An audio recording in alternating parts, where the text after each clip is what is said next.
Right. Hello everyone. My name is Adebayo Solomon, and I'm going to be taking us through a session on roadmap to learning and building data science projects. I've been a data analyst myself, or I'd say that I started as an inventory person, inventory and supply chain personnel, and I have somehow transitioned into being a data analyst, being a data scientist, and finally into being a data engineer. Can we all ensure that our mics are muted just to ensure that we can have decorum and everyone in the class can enjoy the short time that we have together, basically.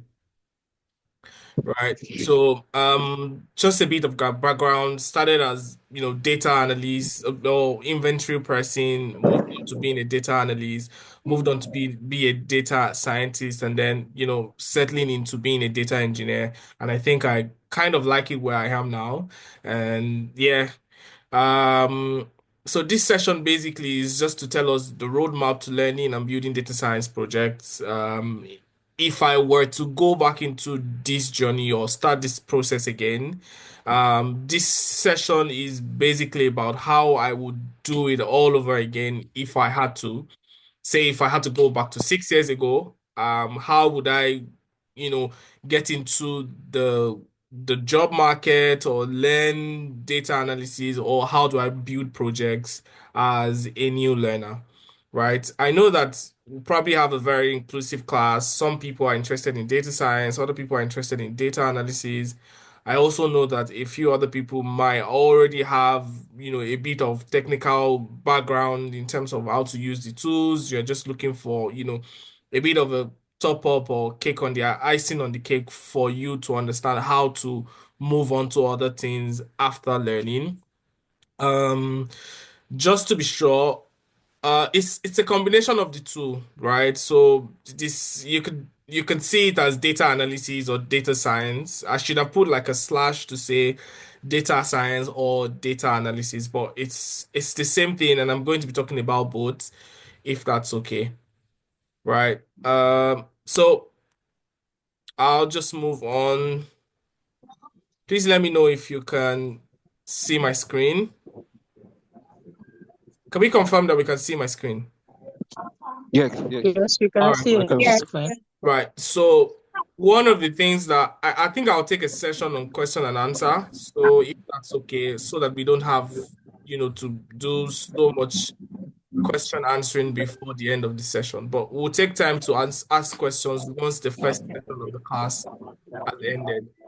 Right. And so the first thing is, to get into this journey as a data analyst or as a data scientist, some of the essential things that we need to learn are the same things, right? In terms of the basic mathematics that we need to learn, in terms of statistics that we need to learn, and also in terms of programming for those who would want to get into data science, as it were, right?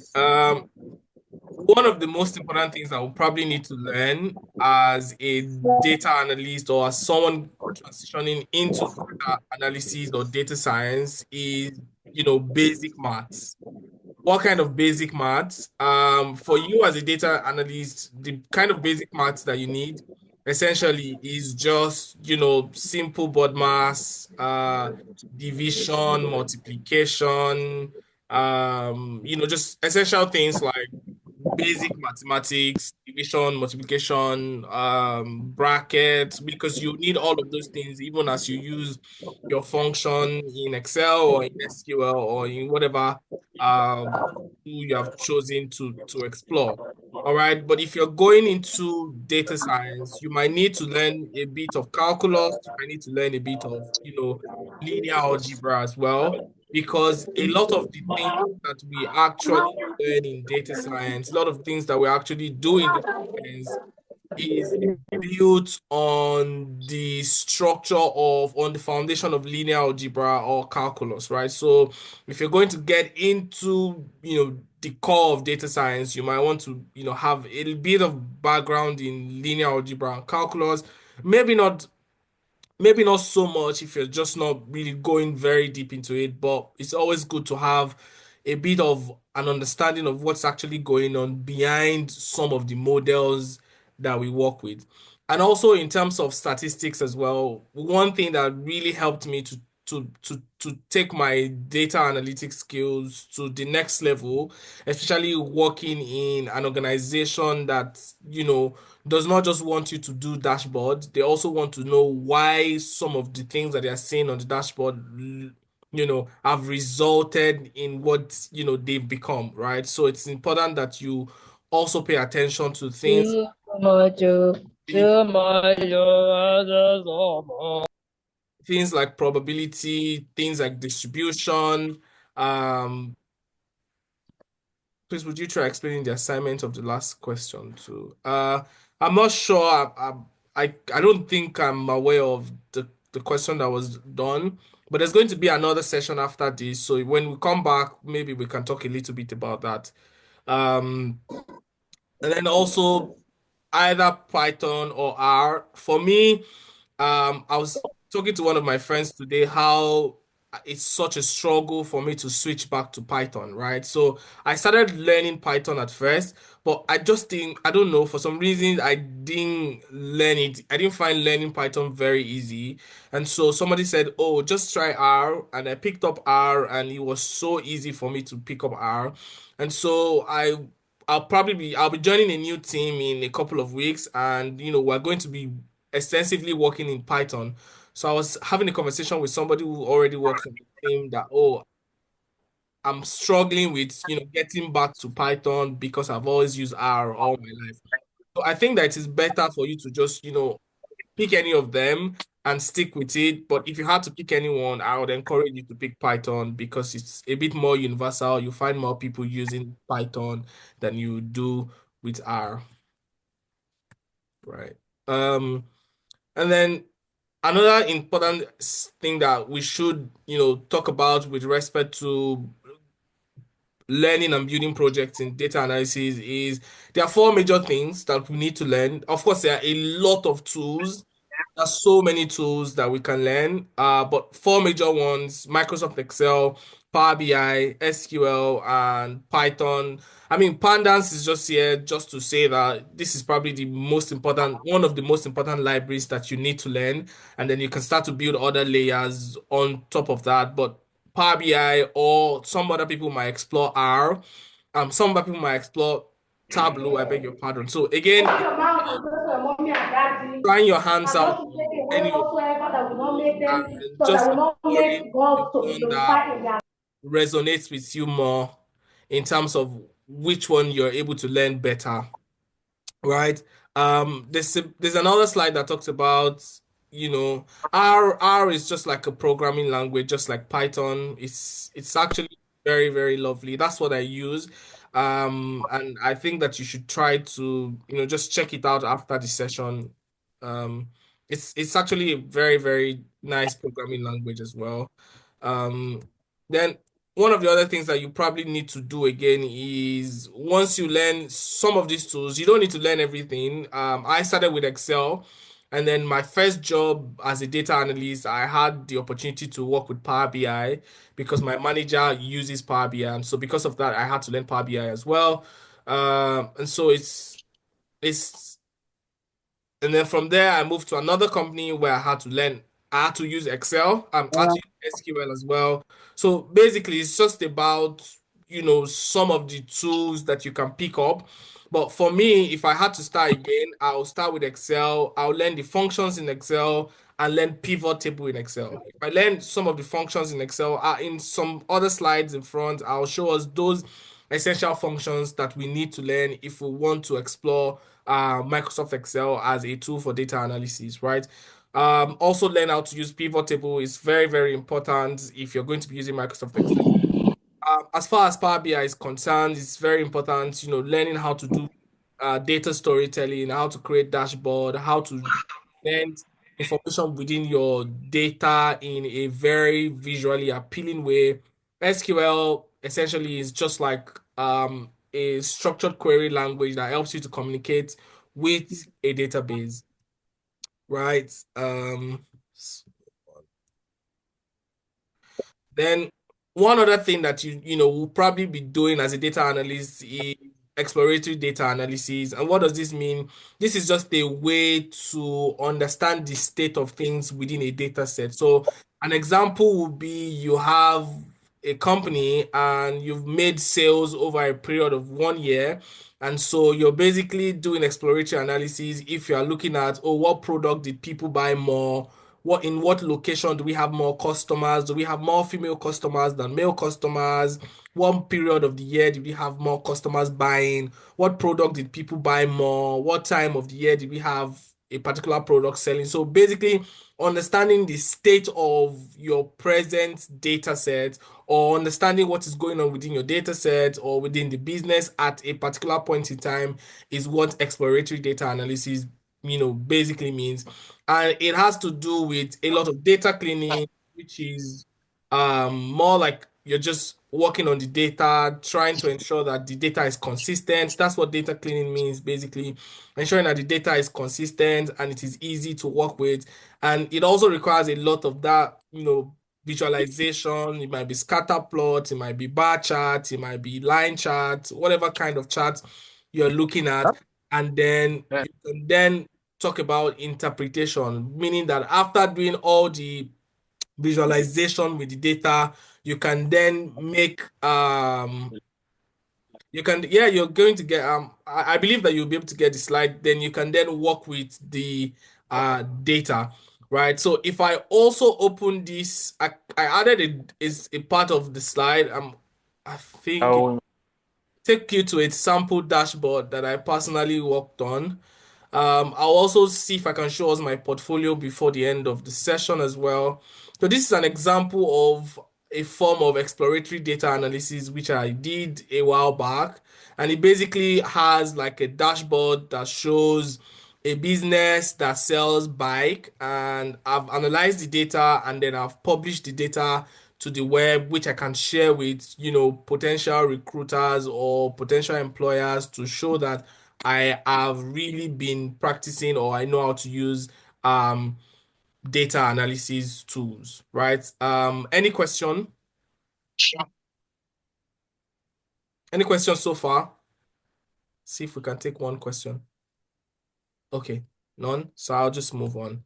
Um, Also, there's also like another side. I know that a lot of us are probably focused on data analysis, so I won't talk much on the predictive modeling side, right? So, I mean, one of the other things that we'll look at if I want to get back into, data science or data analysis now, is once I've learned how to use Excel, once I've learned how to, do exploratory data analysis, which is more of, understanding the state of a data set, looking at, sales over a period of time. What are people buying more? Another thing that I want to learn is predictive modeling. And what does this mean? It basically just means that you're trying to build a model that is able to predict something. So I'll give an example. So for example, you are uh, trying to develop a model to understand customer churn, whether a customer or would churn or not, basically. And the model is going to basically help you identify customers who are at risk of churn, meaning customers who are at risk of leaving the company or leaving the business or not purchasing from you anymore. So doing an example like that would be a project that would also, significantly help you in terms of getting back into the market. Again, some advanced topics like deep learning, natural language processing, computer vision. Um, I did a lot of work with computer vision myself in terms of what's it called? Um, Cancer disease classification for like a project, and it was really really nice. Published in an international journal as well. So this is also another thing. Again, this might be a bit advanced for this class, so I'm not going to talk so much about that as well. Um, Another thing is beyond the projects, one of the things that you want to do is, staying updated, uh, probably like on LinkedIn, look at other people's work, a lot of people now when they are done working on project, they put it online on LinkedIn. You see them, talking about the projects that they've worked on. Sometimes you can do, find research, read research papers, how people are doing things more in recent times. You can also look at uh, go for conferences. I try as much as possible. If there's any conference around me, if I were to learn data analysis, then again now from start, if there's any data conference anywhere, I would definitely, I mean, if it's close to me, anyways, I will definitely try to go there. You can also do well by contributing to, open source projects. Sometimes you see maybe not necessarily open source projects. Sometimes if you go on LinkedIn, you see people that do like monthly challenge. For example, Maven Analytics, they do monthly challenge. I think there's Zoe Reports, they do monthly challenge. There's also one other one. I honestly can't remember them now, but they have like monthly challenge that they do where they just post the data set and people can work on different things, right? So I kind of put like a spreadsheet together that shows some of the essential things that you need to learn as far as, breaking into data analytics is concerned. Things like learning VLOOKUP, HLOOKUP, index match, all the sum function, sum if function, count if function, average if function. I mean, these are some of the functions that I have over the past, 6 years that I've been doing this thing. These are some of the tools. These are some of the functions that I've used every single time I've had to. Maybe not all of them at every single time, but these are some of the functions that you cannot do without, right? And so if you manage to learn all of these functions here, you would have been able to successfully learn the tools that you're going to be using 80% of the time, the functions that you're going to be using 80% of the time as a data analyst. Also, it's very, very essential to learn to use pivot table. Once you're done learning these essential formulas, try to explore pivot tables in this order. You can try to learn it in this order. It will do you, so much good. Also put together a list of SQL functions that you probably need to learn if you're going to be using SQL. Also, again, in this same format, you can try to um, if I was going to learn again, I'll start with these, and with these, I would basically learn 80%, 70 to 80% of what I'm going to be using. I work as a data engineer now, and honestly, one of the things that I'll probably I probably use more often is these functions. I use these functions over and over again almost every other day, right? So it's important that, if you learn some of these functions, you have learned the essentials of SQL as far as 70% of what you're going to be doing on a daily basis is concerned. I also did the same thing for Power BI. Again, my work also requires a bit of, data visualization, even if I mostly just prepare the data for the BI team. But a lot of times I've also had to work on, um, you know, the other end of uh, building a data pipeline, which is to do a form of visualization. So all of these functions here as well, in terms of DAX, calculate, sum X, sum function, date add, date diff, filter are the functions that you probably use, 70% of the time if you're going to be working with Power BI as well. I did the same thing for Python. Honestly, like if you can follow some of these in this order, understanding simple types of syntax, data types, loops, the differences between what a list is, what a tuple is, dictionaries, how do I read a file, how do I write a file, understanding the use of NumPy, which is also like a library that is one of the most popular when it comes to use of Python, understanding uh, Seaborn and Matplotlib, doing a bit of exploratory analysis, understanding outliers. Basically, if I was going to learn this, I know that maybe I'm speaking too fast because of the the short timeline that we have, and I just wanted to be able to cover as much as I can in terms of helping with a roadmap. But since we're going to get access to this data, if you can just use this as a roadmap for yourself and just take it one step at a time, some of these things that I've shown with respect to Excel, Power BI, SQL, and Python, and of course, pace yourself properly. A lot of times when people are learning, they just want to, put everything together and learn everything together. I spoke with somebody recently and he said, oh, I'm doing something on Data Camp and I'm also doing another one on Coursera. And I'm like, how are you even managing these two together? Focus on one thing at a time. Personally, I learned Excel first, right? And then at some point, I tried to learn Power BI. It didn't work. I went to SQL. I learned it a bit. I, I kind of got stuck. I left it again. I went back to Power BI, but at every point in time, try to focus on just the use of a single tool. And when you learn that tool you don't need to learn it to mastery, learn it till you can try to build a project on your own. And then you can move on to another one, right? But don't do more than two at once, if at all, until you get into a job and then you can settle into the one that you want proper, right? I put a bit of learning resources here. I usually also teach sometimes. I usually also teach classes, but I've not done that in about a year now. And so I'm going to be releasing the link to everyone who would want to learn. So basically, we have only about 10 minutes. It's for free, you're not paying for anything. It basically contains every single thing that you need to learn data analysis, right? This is for a paid class, but for this session, you have access to this material for free.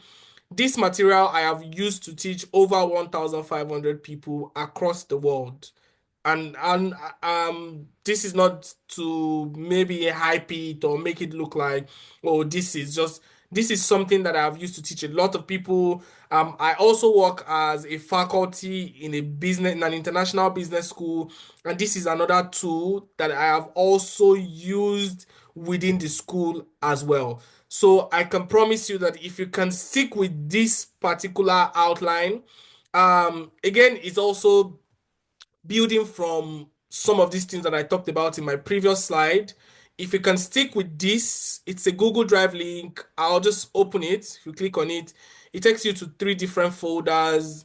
There's a recorded video. The recorded video one has, just let me open this, has all the videos from day 1 to day 12.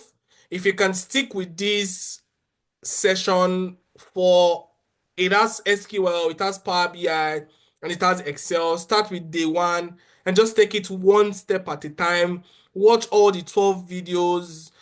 Believe me, you might not be able to reach me, but I'm sure that you would say, oh, I saw a guy, he sent me a link, and this link has really blessed me so much, right? Again, for those who, as I said, this class might be a joint session of data analysis and Power BI. This free uh, data analysis bootcamp here basically also covers, a I love bootcamp that Monday.com. What's Monday.com? You don't know Monday.com?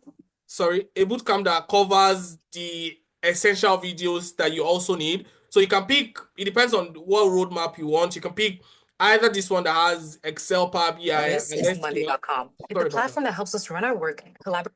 Or you pick the other one, which basically covers Excel, I think SQL, and I think Python as well, which would also do you, a lot of good. I know that some people probably require some sort of additional learning support and they cannot really, sit down and learn on their own, which is also fine. But I promise you that if you try to watch this video, this first link on your own, and you're not able to concentrate, you can reach out to me and say, this link that you sent is very useless, honestly, because the class would cover from the basics of Excel, from like creating borders around Excel to, building dashboards in Excel to writing queries, building a database, and it's definitely going to do us a lot of good, right? So I'll go on to the next. Another thing is when you're done doing all these things, you need to build a portfolio. There is it's so important to build a portfolio because yeah, you're going to get the link. I know that we can always get the slide. So, but I'll paste the link in the chat as well. Um, so we always also need to build a portfolio. I'll show you an example of a portfolio. This is my own portfolio, anyways. So just to show you what it should look like. It should cover, like, it should have a summary. It should have they should be able to access your CV.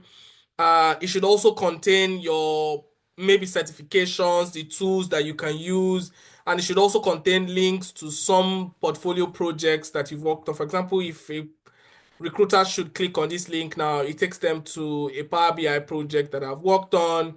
It also contains links to my GitHub as well. People can go and see some of my Python projects there as well. So essentially, there is a need for you to also have a portfolio because you need to show people that this is what I can do. It's very, very, very, very essential. And if you also watch if you go through the link I shared as well, both links, they also talk about having a portfolio, building a portfolio. It's very, very, very, very essential. Just one second. Just go back to the slide. So again, this is a form of portfolio, but some of us might not necessarily be able to build portfolio that might look like this. There's also the Maven Analytics portfolio website. I'll also provide the link to that as well. They have like a platform where you can work on projects and just upload your portfolio there.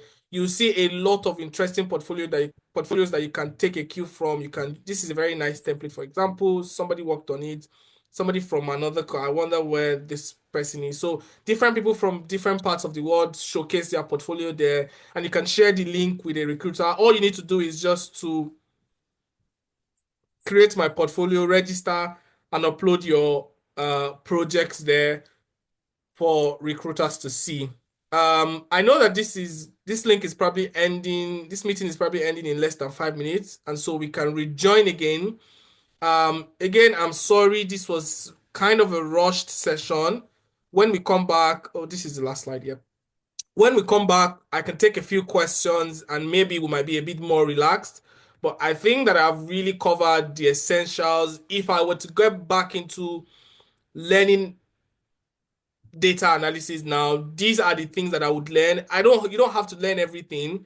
Just learn the essential things in Excel, essential things in SQL, essential things in Power BI, essential things in Python. Again, please avoid learning everything simultaneously. You just need to focus on one at a time. One at a time. If you try one and you're not able to learn it, explore another one. If you try Power BI and it's too complex, explore Tableau. If you try that and it doesn't work, explore R programming, explore Python. For me, I struggled with Python and I moved on to R and that stuck with me and I've been working with that, gotten jobs with that. So Hello. really about being able to position yourself and learning the right things that Can you I need. ask a quick question? Just a quick one. All right. What's the difference between Microsoft Excel and WSP Excel? Microsoft Excel and W. WSP. Like right now I have WSP. WSP I using doing my stuff, but WPS. Okay. W WPS, yeah, WPS. Sorry. Okay, WPS, honestly, like I don't even know myself, but I think that it's just different versions of, correct me if I'm wrong, if there's anyone here who knows. But I think might be like a different version of Excel, just the same way we have maybe like Google Sheets, and then maybe WPS you said might also be like a Yeah. strain like that. Yeah. The same way we have what's it called? Microsoft Excel. Different companies, same spreadsheet exactly. So it's different Okay. companies, the same spreadsheet. I'm sure Okay. that the formulas are probably going to be the same. So if you learn one, it's just like SQL as well. If you learn one, you'll probably be able to work with the other one. All right. WPS is just a mobile app to access Microsoft software on mobile. Well, yeah, so thank you very much. Okay. I know that I've Thank you. seen it somewhere before, but I just didn't know for sure. So we can join again in the next session. I'll be a bit more relaxed and I don't think I'll rush as much as I did this. And so I believe that we can join with the same link. So thank you so very much, everyone.